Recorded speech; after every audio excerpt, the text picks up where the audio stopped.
Il existe, dans l'histoire récente des adaptations de super-héros, un moment qui dépasse largement la simple mise en scène d'un conflit entre deux personnages. Un moment où la forme, le dialogue et la philosophie convergent pour proposer une définition, ou plutôt une remise en question, de ce que signifie être un héros, ou plutôt ce que ça coûte d'essayer de l'être. Tout le cinéma des films de super-héros s'est construit sur des symboles, l'héroïsme, la justice, la morale et les limites que l'on s'impose pour rester du bon côté de la ligne. On pense connaître tout ça par cœur, on pense savoir pourquoi un héros fait ce qu'il fait et ce qu'il refuse de faire. On pense avoir compris ce qui sépare les bons et les mauvais, entre la justice et la vengeance. Ce qui est fascinant, c'est que ces confrontations ne se jouent pas seulement avec des points, elles se jouent dans les mots, dans la manière de défendre une conviction, de s'accrocher à une idée du bien qui s'effrite, de tenter de trouver un sens à ce nouveau monde qui en manque. Il y a des villes qui semblent être fabriquées pour tester les hommes, des endroits où la frontière entre le bien et le mal n'est pas une ligne, mais une cicatrice. Et chaque nuit, quelqu'un tente de comprendre de quel côté il est censé tomber. Dans ce genre d'endroit, la justice ne ressemble jamais à ce qu'on nous a appris. Elle n'a pas la forme propre et rassurante des tribunaux. Elle n'arrive pas avec une certitude,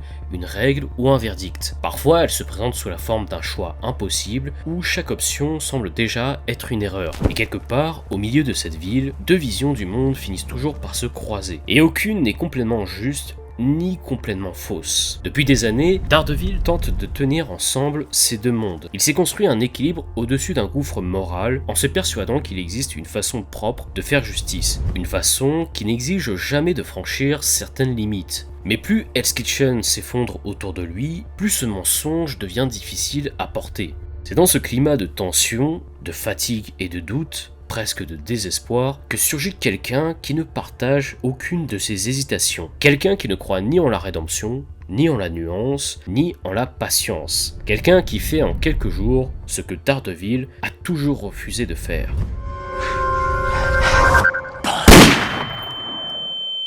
Sa vision du monde, de la justice, va être mise à l'épreuve. Son code moral va être brisé au niveau le plus intime. Et parfois, c'est dans une simple conversation, posée au-dessus de la ville, loin du bruit et de toute chose qui pourrait troubler ce moment, qu'une vérité éclate avec plus de violence qu'un combat entier. Cette scène qui confronte Daredevil et le Punisher sur les toits de Hell's Kitchen.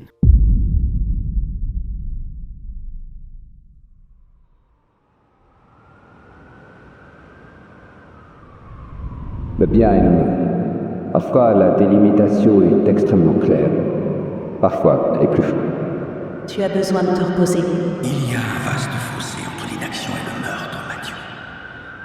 Et détruire le mal ne vous rend pas meilleur. J'essaie simplement de rendre la vie un peu plus douce dans cette ville.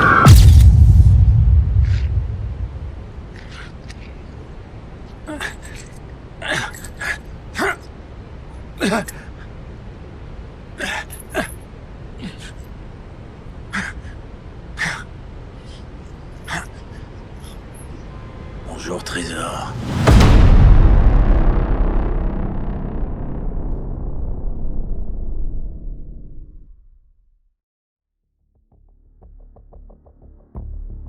La scène du toit naît de cette nouvelle tension florissante à Hell's Kitchen. Elle n'arrive pas soudainement, tout l'épisode la construit ainsi. Matt essaie de comprendre qui est ce nouvel acteur, tandis que Frank Castle, alias le Punisher, lui, observe Daredevil comme on observe une anomalie, une contradiction vivante. On rentre alors dans une scène d'une sobriété presque théâtrale. Pas de musique excessive, pas de découpage frénétique, pas d'effets dramatiques artificiels. La caméra reste souvent fixe, parfois légèrement mobile, toujours à hauteur d'homme, toujours attentif au langage des corps. Autrement dit, d'observer la vie ordinaire, celle que les deux hommes essaient, chacun à leur manière, de protéger. Daredevil est attaché. Cette image n'est pas seulement pratique pour empêcher le combat, c'est un renversement. Daredevil, celui qui contrôle, qui impose, qui interroge, se retrouve immobilisé. Castle, lui, est debout, libre de ses gestes, mais profondément enfermé. Un enfermement mental et émotionnel. Cette opposition visuelle traduit déjà le cœur du problème. L'un refuse d'être juge et bourreau, tandis que l'autre s'est condamné à l'être. La mise en scène élimine tout superflu pour mettre à nu la structure du conflit, soit deux philosophies irréconciliables. Pour moi, il y a rien de bon dans la vermine que j'écrase, voilà ce que je pense. Et qu'est-ce qui te fait dire ça? Je le sais, c'est tout. Regarde autour de toi, cette ville pue, c'est un égout. Elle schlingue, elle pue la merde et cette puanteur m'empêche de respirer. Je pense que ce monde a besoin d'hommes capables de faire le grand nettoyage. C'est des conneries tout ça, tu dis n'importe quoi, tu le sais très bien. En attendant, moi je fais ce que t'es en foutu de faire. Quand tu mates des mecs, ils se relèvent, moi quand je les mate, ils restent à terre. C'est du définitif. Je vais être sûr de plus les voir sonner dans les rues et je suis fier de ça. C'est ici du coup le cœur de la scène. Pendant plusieurs minutes, aucun coup ne sera échangé. Ce sont les mots qui frappent. Le Punisher expose sa vision. Pour lui, la criminalité est un cycle auto-entretenu. On arrête un gangster, un autre prend sa place, on stoppe un cartel et un autre revient. On emprisonne un meurtrier et il est libéré pour vice de procédure ou grâce à un avocat plutôt habile. Le système est trop lent, trop fragile et trop hypocrite. En face, Daredevil affirme que chaque vie, même celle des pires criminels, peut encore basculer vers le bien. Pour lui, n'est pas de décider qui mérite de vivre ou qui mérite d'être tué, mais d'empêcher le mal, pas de créer une nouvelle chaîne de violence. Les deux discours procèdent de blessures profondes. Daredevil porte son trauma dans la culpabilité, dans la recherche perpétuelle d'équilibre, et dans une foi, religieuse ou morale, en la rédemption. Frank Castle porte le sien dans la fureur, dans le deuil, dans la certitude absolue qu'aucune réparation n'est possible si ceux qui ont détruit sa vie et celle des autres continuent de respirer. Papa est trop fatigué. Mais si juré, je te la lirai demain soir. Je te la lirai demain soir, c'est promis. Sauf que... il n'y a jamais eu de lendemain pour elle. La dernière fois que je l'ai vue, je tenais son petit corps sans vie dans mes bras. Ma fille, avec de la bouillie qui sortait d'elle. Là où avant il y avait son visage.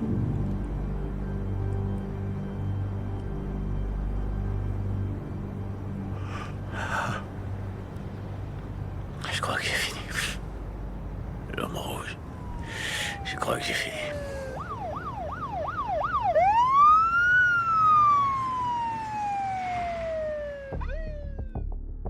Leurs visions ne sont pas seulement opposées, elles sont parfaitement cohérentes dans leur propre logique. Le dialogue arrive à un point de rupture lorsque Castle force Daredevil à faire un choix. Soit il tue le criminel attaché devant eux, soit il laisse Castle le faire. Ce dilemme classique dans la fiction prend ici une dimension réaliste. Il ne s'agit pas d'un jeu, il s'agit d'un test. Castle veut montrer que Matt ne peut maintenir sa ligne morale qu'à la seule condition que d'autres, comme lui, acceptent de franchir celle qu'il refuse. Et c'est ce moment qui expose la vulnérabilité de Daredevil. Sa morale est pure, mais elle repose sur un monde où les monstres existent pour qu'il n'ait pas besoin d'en devenir un.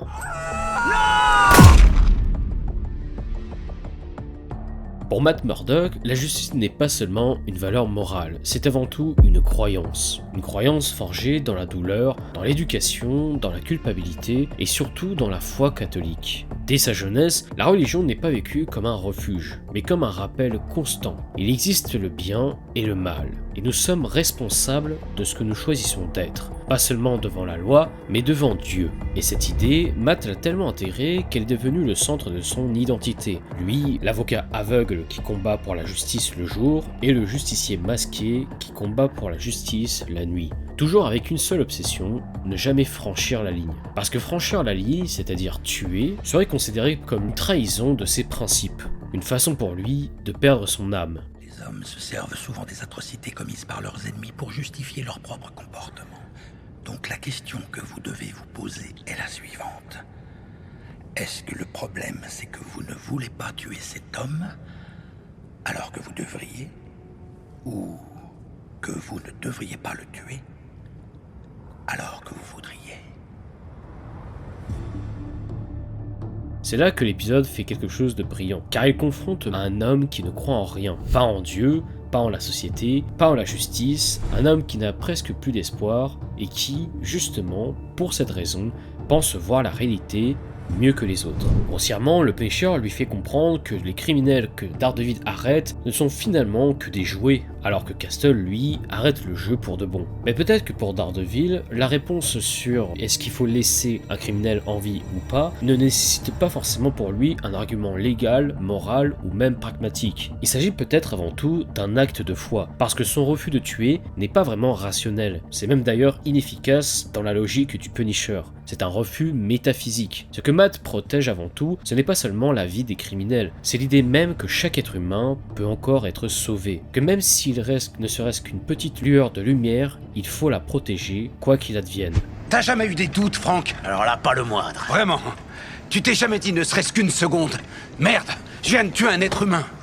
Ce serait beaucoup trop généreux. Un être humain qui a fait un tas de conneries, bien sûr, peut-être beaucoup de mal, mais qui avait une étincelle de bonté en lui, tu comprends? Une toute petite étincelle, mais quand même, Franck. Et toi, tu arrives, et cette petite étincelle de lumière, elle est étouffée à tout jamais.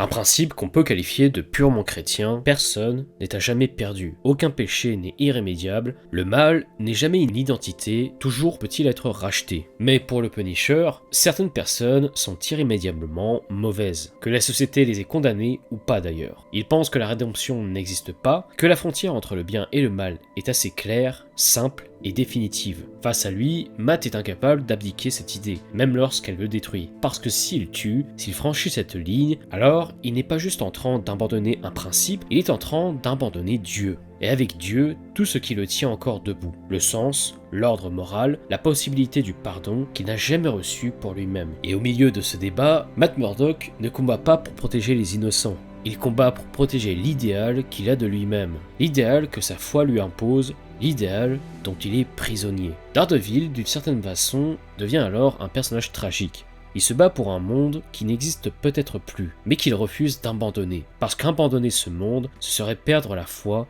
et perdre la foi, ce serait peut-être condamner l'humanité à s'oublier.